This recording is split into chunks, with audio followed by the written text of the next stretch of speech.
In March, President Biden and Prime Minister Trudeau committed to working with Indigenous tribes and First Nations, including CSKT, to reduce and mitigate pollution coming from mines in British Columbia's Elk Valley by the end of this summer.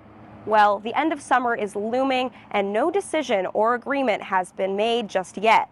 Tribes like CSKT are demanding answers. It's evident that the pollution has increased and continues to increase. Rich Jansen, head of natural resources for CSKT, has been involved in monitoring the water pollution coming from British Columbia's Teck mines into Montana since 2011. We've never been able to get that data from Teck that shows actually how much of the waste that they are treating.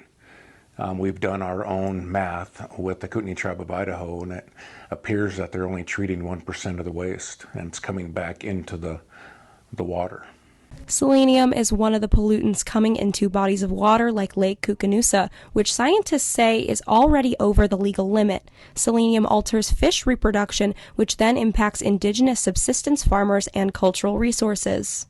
It's always a lasting impact that the mining companies, once they come in and extract what they need and they leave, our culture is always going to be impacted, and our future generations are going to be impacted. In July, another message was sent to President Biden and Prime Minister Trudeau urging a solution. Recently, the Kootenai bands of British Columbia, Idaho, and Montana, which we're part of, the Confederated States Kootenai tribes are part of, we sent in a proposal for International Joint Reference, Commission for a reference for them to start working on it.